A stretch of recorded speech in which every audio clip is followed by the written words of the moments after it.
Le 8 octobre, un entretien de vous a été publié par l'agence russe RIA Novosti. Vous avez accusé la France d'avoir formé et entraîné des groupes armés rebelles au nord. Est-ce qu'aujourd'hui, vous maintenez ces propos? Vous savez, ce n'est pas moi seulement qui le dis. C'est des responsables des mouvements armés qui ont dit, les interviews existent, que c'est le gouvernement français qui leur avait dit qu'il va les aider à diviser le Mali et créer un État indépendant au nord du Mali. Vous le pensez aujourd'hui? Non, ce n'est pas que je le pense, mais c'est eux qui l'ont dit. Ils ont travaillé avec les Français, ils l'ont dit. Un. Deuxièmement, lorsque nous avons appelé les Français en 2013 à sauver notre pays, n'est-ce pas, de l'envahissement des terroristes, il ne faut pas oublier un certain nombre de faits.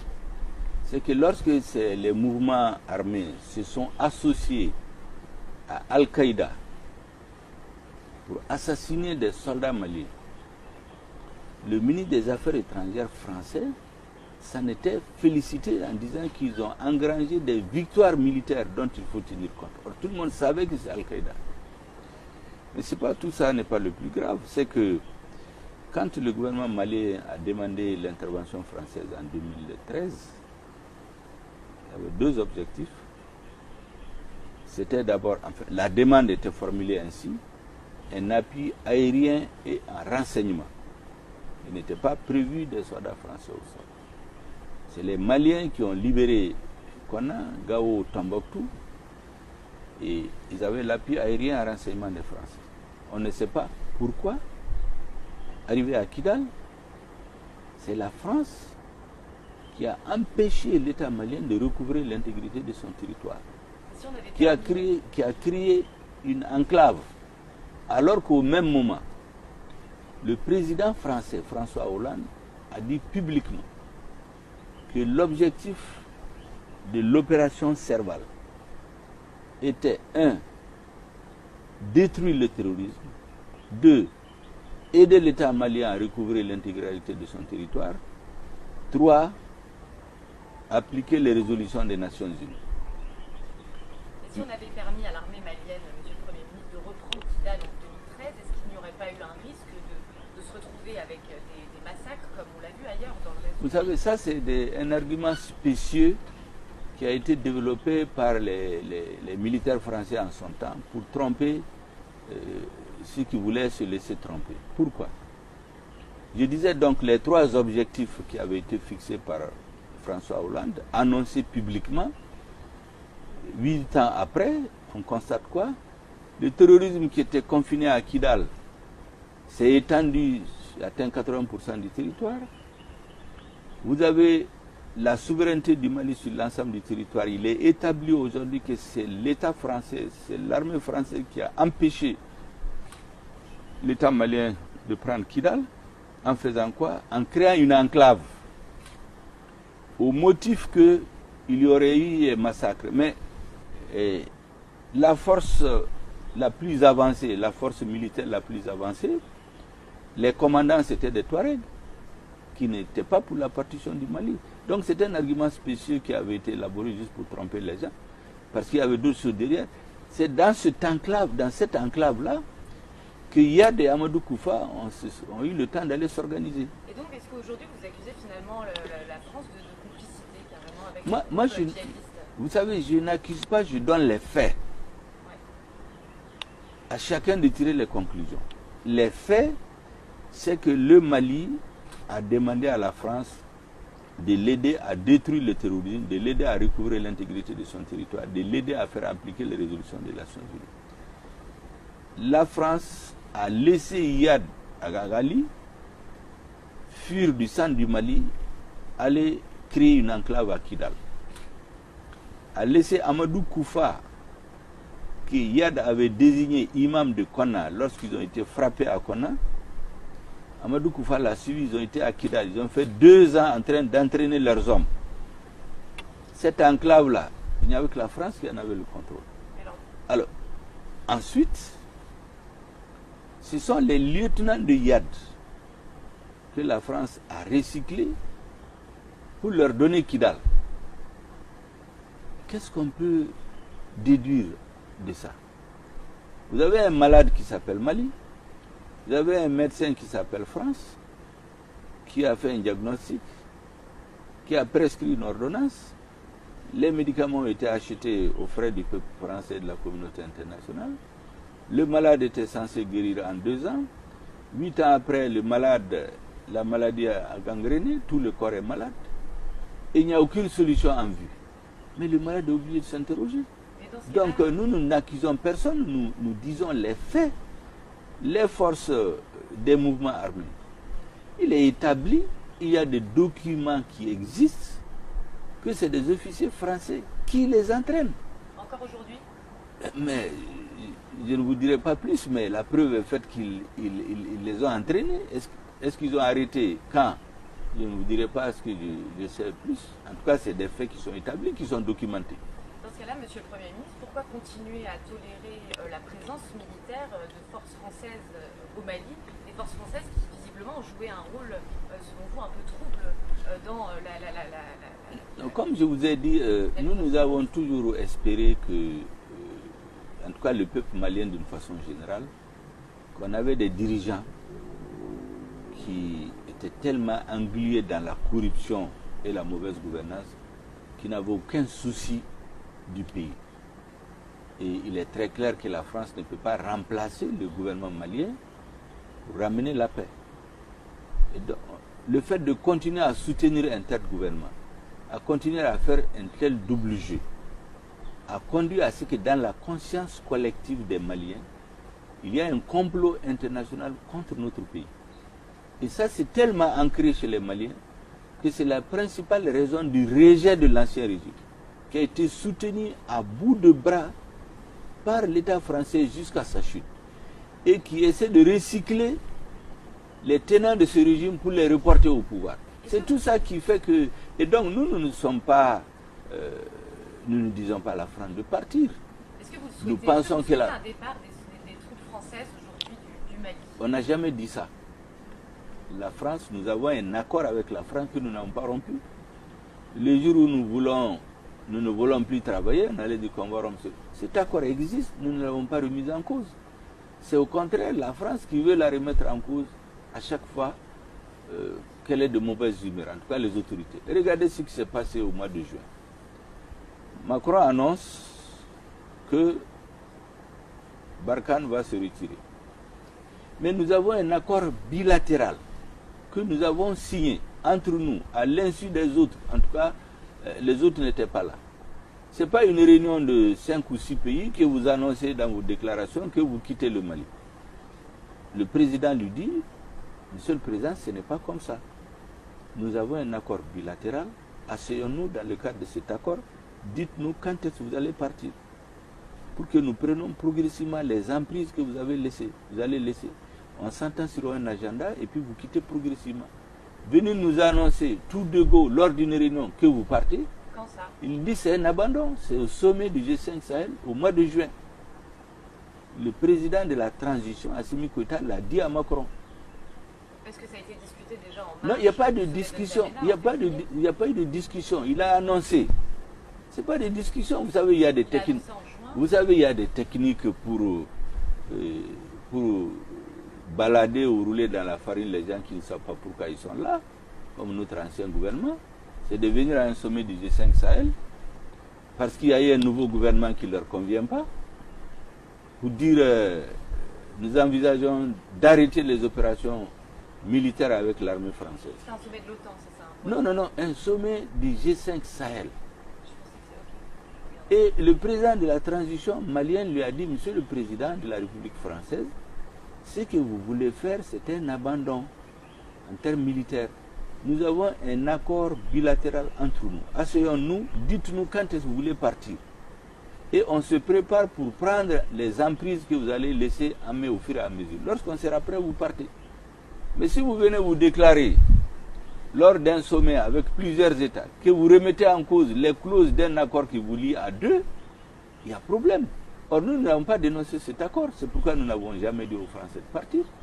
Mais on ne peut pas les obliger à rester non plus. Et alors justement, vous avez dit que c'était cette parole française qui vous avait amené à aller chercher des plans B. Aujourd'hui, où en sont les discussions qui sont menées avec la Russie? Je pense qu'il y a une sorte d'hystérie qui s'est emparée de tout le monde.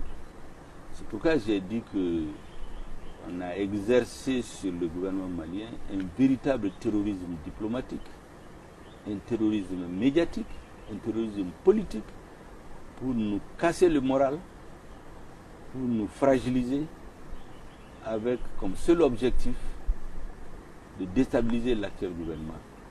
Parce que ceux qui sont au pouvoir aujourd'hui ne plaisent pas. Je ne sais pas pour quelle raison.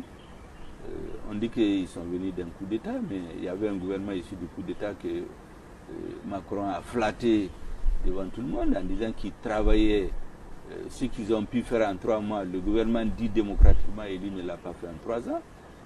Mais ceux qui sont là, ceux qui ont fait le coup d'État, il les a flattés il y a 6 mois. Maintenant, il dit non, qu'ils ne sont pas légitimes. Et puis il y a d'autres coups d'État pour lesquels on n'a pas entendu autant de bruit de la France. Alors que chez nous, ce n'est pas un coup d'État, c'est un soulèvement populaire qui a conduit à la chute du régime dans beaucoup de pays d'Europe de l'Est. Mais il y a eu des soulèvements populaires qui ont renvoyé des régimes élus. Pourtant, on a vu la France applaudir. Pourquoi au Mali pas? Encore une fois, il faut que le peuple français comprenne. Au Mali, il y a eu un soulèvement populaire de 4 mois contre un régime corrompu qui était déjà à terre, qui détournait les fonds alloués à l'armée, qui détournait les fonds alloués à la lutte contre le Covid, qui détournait les fonds destinés aux routes, qui s'est documenté. C'est contre ce régime-là que le peuple s'est levé, qui a fraudé. Mais il tombe. Maintenant, on nous dit qu'il devait rester.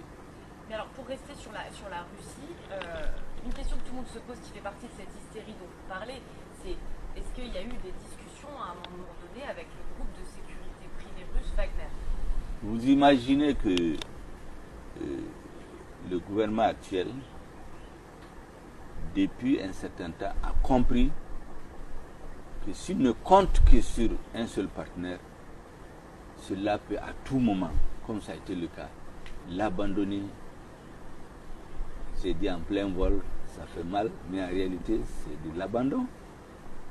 Lorsque on se réveille un matin, on a un accord bilatéral entre nous, on entend dans les médias que la France arrête toutes les opérations militaires avec l'armée malienne, sans nous donner d'explications, sans nous prévenir, sans nous aviser. Mais ça veut dire qu'il y a eu des discussions avec Wagner ou pas? Non, je veux dire, quand vous faites ça, est-ce qu'en face, vous pensez que les gens vont continuer à rester? Ils vont chercher d'autres partenaires. Mais qui? Mais il y a tellement de partenaires, il y a tellement d'États. Nous sommes en discussion avec l'État russe, on ne le cache pas. Nous sommes en discussion avec d'autres États dont on ne parle pas beaucoup, je ne sais même pas pourquoi. Mais Wagner? Mais Wagner, c'est les médias français qui parlent de Wagner. Moi, je ne connais pas de Wagner. Mais dans ce cas, pourquoi alors on continue à entretenir le flou en permanence? Mais il n'y a pas de flou. Une discussion finalement. Pourquoi ne pas le dire clairement Mais il n'y a pas de flou. Nous avons reçu récemment des armements.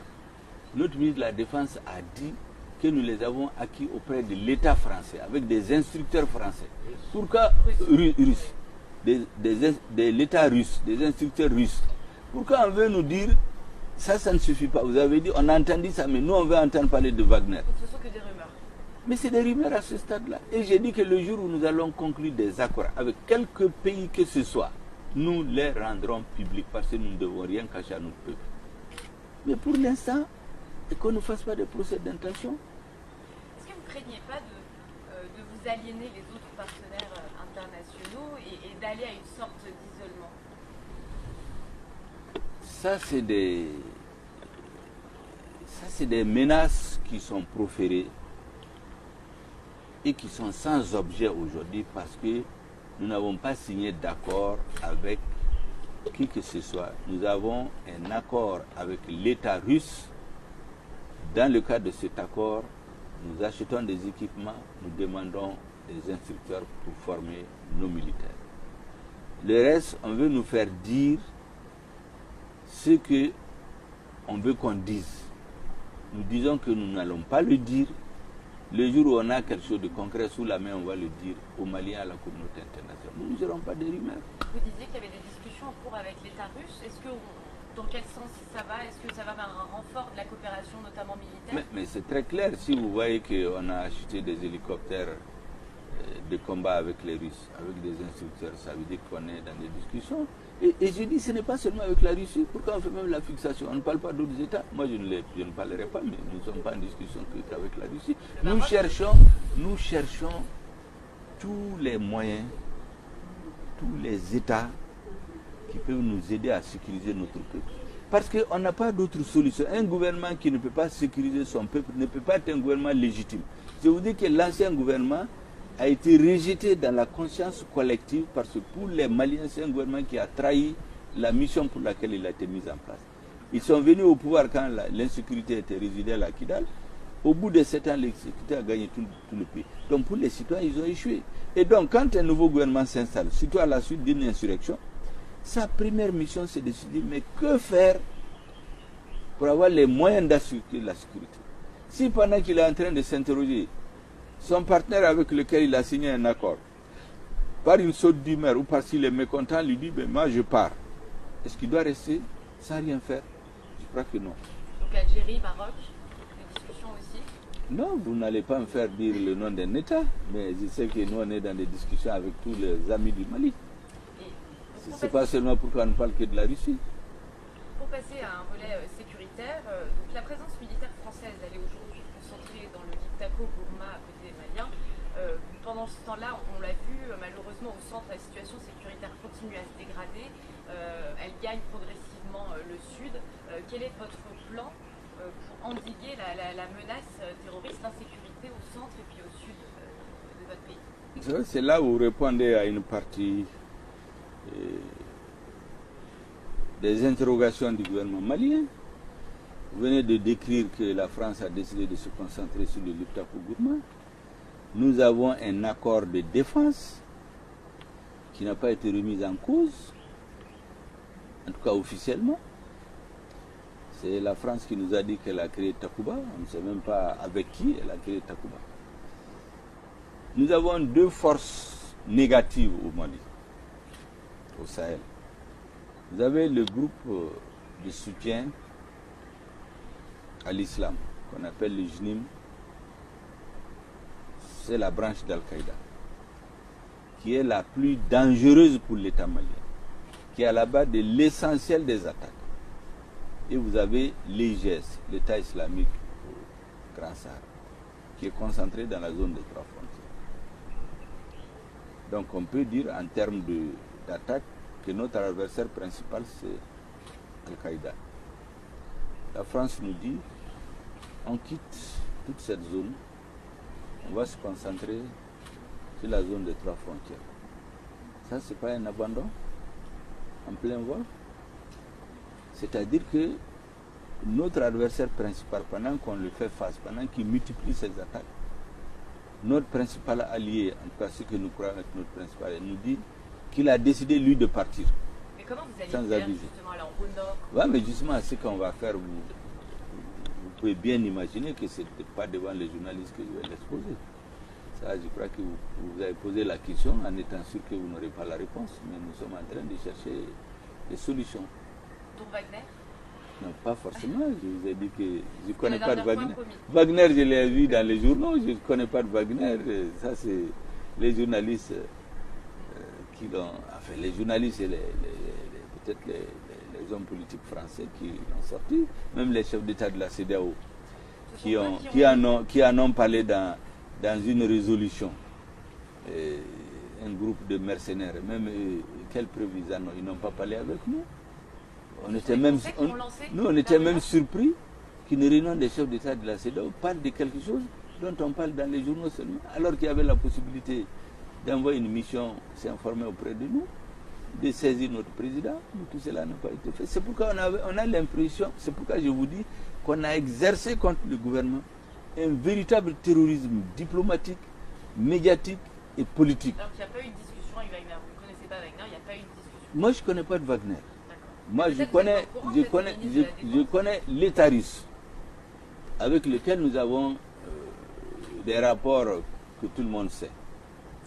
Et alors, pour passer à l'accord de paix, oui. vous n'avez jamais caché votre opposition au terme de cet accord. Vous souhaitez le relire, le renégocier. En le faisant, ne craignez-vous pas que finalement les groupes signataires ressortent les armes? Vous savez, il y a une mauvaise image de moi qu'on a vendue comme étant celui qui est contre l'accord de paix. Il y a trois opinions majeures au Mali. Il y a ceux qui soutiennent l'accord sans condition. Il y a ceux qui sont d'accord avec l'accord, mais son application a des conditions. Et ceux qui le rejettent. Moi, je fais partie de ceux qui disent que l'accord est un accord pour la paix. Donc, un accord de construction de la paix. Ça veut dire qu'il faut passer par des étapes vertueuses qui nous conduisent de l'état de guerre à la paix au fur et à mesure. À partir de quoi on a énoncé dans le préambule que l'intégrité du Mali, la souveraineté de l'État sur l'ensemble du territoire, la forme républicaine et laïque de l'État et l'unité nationale ne sont pas négociables. Or, au début, ceux qui ont pris les armes, qui étaient soutenus par le gouvernement français en 2012, et ça a été officiellement dit, c'est ça qu'ils voulaient. L'accord, donc, a enlevé les prétentions séparatistes, dit unissez-vous, mais réformer la gestion de votre pays. Donc, ce que moi je dis, c'est que lorsqu'on parcourt l'accord, qui a été signé aussi sous la pression, il y a des articles, je ne vais pas m'étendre là-dessus, dont l'application in extenso, sans discernement, va conduire de facto à créer les conditions de d'autres rébellions qui peuvent éclater à n'importe quelle partie du territoire. Parce que l'accord crée en quelque sorte deux types de citoyens. Et ça peut susciter d'autres rébellions dans d'autres parties du Mali. Donc, ce que j'ai dit, c'est ce que j'ai appelé l'application intelligente. C'est-à-dire chaque fois qu'il y a une disposition de l'accord dont la mise en œuvre pratique peut remettre en cause les quatre principes non négociables, il faut s'asseoir en ce moment et se dire cette disposition, si on la met en œuvre, voici ses conséquences. Qu'est-ce qu'il faut faire pour la mettre en œuvre, mais que ça ne touche pas à ces quatre principes? C'est ce que j'appelle application intelligente. Je dis consensuelle parce qu'aucune partie ne doit s'asseoir pour le faire comme ça. Il faut qu'il y ait des discussions bilatérales entre les parties. Voilà tout. C'est pourquoi on m'a collé l'étiquette de celui qui est contre l'accord. Mais alors on le voit, la CMA n'a pas l'air bien décidée en ce moment à vouloir s'asseoir avec certains membres du gouvernement. Je pense notamment au ministre de la Réconciliation, le colonel Wagué. Concrètement, comment vous allez faire? Est-ce que là, ce n'est pas les armes qui risquent de reprendre si cet accord est renégocié? Ça, c'est vous qui me l'apprenez. La semaine ne m'a jamais dit qu'ils ne veulent pas continuer à discuter. Ils ne me l'ont pas dit. Ils l'ont dit, en tout cas, une interview dans la Deutsche Welle, oui, d'un responsable de Bon, peut-être que c'est dans la même veine que c'est la pression politique, médiatique et diplomatique qu'il y a contre nous, parce que la CEMA a fait un communiqué où il parle aussi de ce que vous appelez Wagner. Bon, on ne sait pas d'où est-ce qu'ils ont pris l'information. Peut-être que c'est quelqu'un qui leur a dit aussi de le dire. La CEMA devait être désarmée depuis 2012. Elle n'a jamais été désarmée. Elle défile avec des armes lourdes à chaque année de l'indépendance de la fantomatique République de l'Azawad. Et à ce défilé assistent les officiers de Barkhane. Allez-y comprendre. Avec des armes lourdes. Cet accord de paix finalement a donné trop de concessions à ces groupes armés signataires. Non, je n'ai pas dit ça. L'accord est écrit, tout le monde sait ce qu'il y a là-dedans. J'ai dit simplement que dans l'accord, il faut l'appliquer de façon intelligente. On ne peut pas le rejeter. On ne peut pas l'appliquer sans discernement. Parce qu'il y a des dispositions, si vous les appliquez sans discernement, il suffira que demain les acteurs changent pour que quelqu'un s'en saisisse pour provoquer une autre rébellion. Donc il faut être sûr que chaque fois qu'on avance, on fait des pauses, on discute, on essaie d'être le plus cohérent possible pour ne pas remettre en cause les principes qui ne sont pas négociables dont j'ai parlé plus haut. L'unité nationale, la souveraineté, l'intégrité du territoire et la forme laïque et républicaine de l'État. Une question sur notre confrère, le journaliste français Olivier Dubois reste aujourd'hui toujours captif. Est-ce que vous avez de votre côté eu des preuves de vie de ces nouvelles et est-ce que des négociations sont en cours pour essayer libérer? À part ce que tout le monde a comme preuve de vie donnée il y a quelques semaines, nous n'en avons pas, mais ce que je sais, c'est que notre gouvernement fait tout pour libérer tous les otages. Nous sommes dans des discussions. La dernière, vous avez vu la religieuse colombienne qui a été libérée. C'est notre gouvernement, en relation avec d'autres services, qui ont fait ce travail. Et ce travail, nous le faisons pour tous les otages, y compris Olivier Dubois, que nous connaissons très bien. Moi, il m'a fréquenté, c'est quelqu'un de très agréable. Je crois que c'est une obligation morale même pour notre gouvernement de nous investir autant que nous pouvons pour libérer tous ceux qui ont été pris par les terroristes, surtout lorsque c'est à partir de notre territoire. Il y a un canal qui est ouvert, ça avance. Nous discutons, nous ne pouvons pas dire plus. Je sais que nous sommes en discussion concernant tous les otages. Nous sommes dans des discussions. Alors, une dernière question pour revenir un peu sur la politique nationale. Il y a toute une partie de la classe politique, les présidentiables surtout, qui craignent une sorte de chasse aux sorcières sous couvert de cette lutte anticorruption qui avance de manière quand même assez significative depuis la fin du Pékin, on peut le dire. Qu'est-ce que vous en dites? Non, la réalité, c'est qu'encore une fois, il faut revenir au point de départ. Le point de départ, quand le peuple est sorti, le peuple insurgé disait pas d'élection truquée, réforme politique institutionnelle, lutte contre la corruption et l'impunité, qui sont la cause principale de l'affaiblissement de l'État. C'est quoi? Ce qui tue les citoyens. Vous savez qu'il y a un de vos j'allais dire, un journaliste qui a disparu ici. On sait qu'on l'a tué, mais on ne sait pas où est-ce qu'il est enterré. Certains sont arrêtés justement dans cette...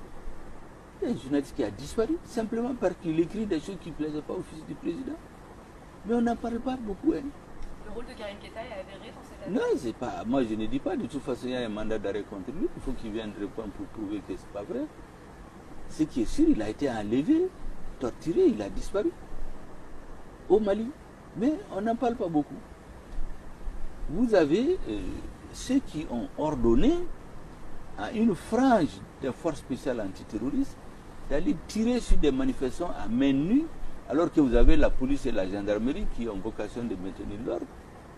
Et vous avez enfin les grands détournements au niveau de l'armée. Je vous donne des exemples. Et que les ambassadeurs des pays occidentaux savent, les gouvernements savent.